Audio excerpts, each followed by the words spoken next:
కుల వివక్షకు వ్యతిరేకంగా దళితులు అణగారిన వర్గాల హక్కుల కోసం తన జీవితాన్ని అంకితం చేసిన మహోన్నత వ్యక్తి స్వర్గీయ బాబు జగజ్జీవన్ రామ్ అని ఆంధ్రప్రదేశ్ బీసీ సంక్షేమ సంఘ రాష్ట్ర అధ్యక్షుడు కేసన శంకర్రావు అన్నారు. స్థానిక రైల్వే స్టేషన్ సమీపంలోని బాబు జగజ్జీవన్ రామ్ విగ్రహం వద్ద ఆయన 118వ జయంతిని బీసీ సంక్షేమ సంఘం తెనాలి నియోజకవర్గ అధ్యక్షులు జొన్నాదుల వెంకటేశ్వరరావు ఆధ్వర్యంలో ఆదివారం ఘనంగా నిర్వహించారు. ఈ సందర్భంగా బాబు జగజ్జీవన్ రామ్ విగ్రహానికి బీసీ సంఘం నాయకులు పూలమాల వేసి నివాళులర్పించారు. ఈ సందర్భంగా కేసన శంకర్రావు మాట్లాడారు. బాబు జగజ్జీవన్ రామ్ స్వాతంత్ర సమరయోధుడిగా, మాజీ ఉప ప్రధానిగా దేశానికి ఎన్నో సేవల్ని అందించారని తెలిపారు. అణగారిన వర్గాల కోసం పోరాడిన గొప్ప సంఘ సంస్కర్తగా తెలిపారు. సామాజిక న్యాయం కోసం ఆయన చేసిన కృషి ఎనలేనిదని కొనియాడారు. నేటి తరం ఆయన అడుగుజాడలు నడవాలని శంకర్రావు సూచించారు. ఈ కార్యక్రమంలో బీసీ సంక్షేమ సంఘం పట్టణ అధ్యక్షులు కుర్ర శ్రీనివాస్, ఈశ్వర, సత్యేంద్ర కుమార్, ప్రతాప్, వంశీ, శ్రీలక్ష్మి, శ్రీకర్, శ్రీరామ్, చంటి తదితరులు ఉన్నారు.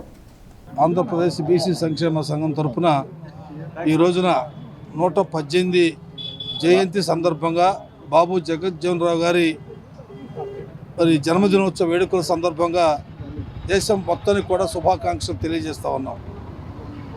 బాబు జగజ్జీవన్ రామ్ గారు ఒక మంచి ఆదర్శప్రియుడు, పేదల పార్టీ పెన్నిది. ఈ దేశంలో తనకంటూ ఒక సామ్రాజ్యాన్ని ఏర్పాటు చేసుకున్నటువంటి మహోన్నతులైనటువంటి వ్యక్తి, విలువలతో కూడినటువంటి నాయకుడిగా ఈ దేశ ప్రజల యొక్క మన్ననను పొందినటువంటి మహోన్నతులైనటువంటి వ్యక్తి బాబు జగజ్జీవన్ రామ్ గారు. ఆయన చిన్నతనం నుంచి కూడా ఈ యొక్క సమాజం పట్ల పూర్తిగా అవగాహన చేసుకుని సమాజమే దేవాలయం, ప్రజలే దేవుళ్ళని స్ఫూర్తితో ముందుకెళ్ళినటువంటి వ్యక్తి. ఆ రోజుల్లో ఆధిపత్య కులాల పెత్తందారీ వ్యవస్థలో అంబేద్కర్ కానీ, అదేవిధంగా పూలే కానీ, బాబు జగజ్జీవన్ రామ్ కానీ మహనీయుల యొక్క త్యాగాల ఫలమే ఈరోజు మనందరం కూడా ఈరోజు ఈ సమాజం పట్ల ఈ విధంగా ఉంటున్నామంటే దానికి ప్రధానమైనటువంటి కారకులు వాళ్ళు వేసినటువంటి చేసినటువంటి ఉద్యమాల పోరాటం అని చెప్పి మనందరం కూడా ఆలోచింప చేయాలి. వాళ్ళు ఏదైతే జీవితాలను త్యాగం చేసి ఈ దేశం కోసం, ప్రజల కోసం, ఈ అణగారిన వర్గాల కోసం ఎంత శ్రమించారో వారి శ్రమలో ఎంతో కొంత భాగాన్ని మనందరం కూడా ప్రజలు చైతన్యపరిచి వాళ్ళ ఆశయాల్ని ముందుకు తీసుకెళ్లే విధంగా చేసిన రోజునే వారికి మనం ఘనమైనటువంటి నివాళులు అర్పించడం అవుతామనేటువంటి విషయాన్ని మీరందరూ కూడా గమనించాలి. రాజకీయాల్లో అంబేద్కర్ని ఏ విధంగా ఈ వ్యవస్థలో ఏ విధంగా చేశారో ఒకసారి మీరు ఆలోచన చేసుకోవాలి. అదేవిధంగా మహాత్మా జ్యోతిరావు పూలే రాజకీయాలకు కాదు కానీ ఆయన ఒక సామాజిక తత్వేత. ఆయనకి కులం లేదు, మతం లేదు, ప్రజలతోనే అన్ని కులాల వారితో కూడా సమతుల్యంగా ఉండి విద్యాబోధనలో నేర్పించే మహనీయుడు. వారి యొక్క ఆశయాల్ని ముందుకు తీసుకెళ్లే విధంగా ఇప్పటికైనా కొంత జ్ఞానోదయం తెచ్చుకుని మనం వారు ఏదైతే ఆశించిన విధంగా ఫలితాలు సాధించాలని చెప్పని మనస్ఫూర్తిగా కోరుకుంటూ సెలవు తీసుకుంటాం. బాబు జగజ్జీవన్ రామ్ గారి జయంతిని ఘనంగా జరుపుకుంటున్నాం. బాబు జగజ్జీవన్ రామ్ గారు దాదాపు రాజ్యసభలో కానీ పార్లమెంట్లో కానీ అనేక పర్యాలు చేశారు.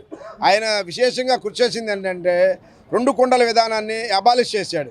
మన బలహీన వర్గాల ఆయన జాతిని 2వ కుండగా మంచిళ్ళు తాగాలనే నినాదాన్ని ఆ రోజుల్లోనే ఆయన గుర్తించుకొని పనిమాల ఆ 2 కుండల విధానాన్ని రాజ్యసభలో పోరాడి, పార్లమెంట్లో కూడా పోరాడి చట్టంగా దాన్ని తయారు చేసి ఒక కుండ విధానమే అందరూ, అన్ని కులస్తులు అందరూ ఒకే కుండలో మంచిళ్ళు తాగాలని ఆ రోజునే ఆయన చేయటం మూలంగా మనం అందరం ఈరోజు స్వేచ్ఛ స్వతంత్రంగా జీవిస్తున్నాము.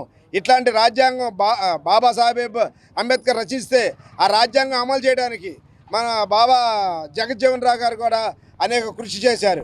ఇంతవరకు మనకు అత్యున్నతమైన బాబు జగజ్జీవన్ రామ్ గారికి భారతరత్న ఇవ్వాలని దాదాపు ప్రతి సోదరులు ప్రతి సంవత్సరం జయంతి రోజు, వర్ధంతి రోజు అనేక పర్యాయాలు భారత ప్రభుత్వాన్ని అడిగినా ఇంతవరకు ఇవ్వలేదు. భారతరత్న కంపల్సరీ ఇవ్వాల్సిందిగా జగజ్జీవన్ రామ్ గారికి ఇచ్చినప్పుడే మన కుల జాతులందరికీ గౌరవం వచ్చిందని నేను తెలియజేస్తున్నాను. ఆంధ్రప్రదేశ్ బీసీ సంక్షేమ సంఘ అధ్యక్షులు శ్రీ కేసన శంకర్రావు గారి నాయకత్వంలో బాబు జగజ్జీవన్ రామ్ గారి జయంతి వేడుకల్ని ఘనంగా నిర్వహించడం జరుగుతుంది.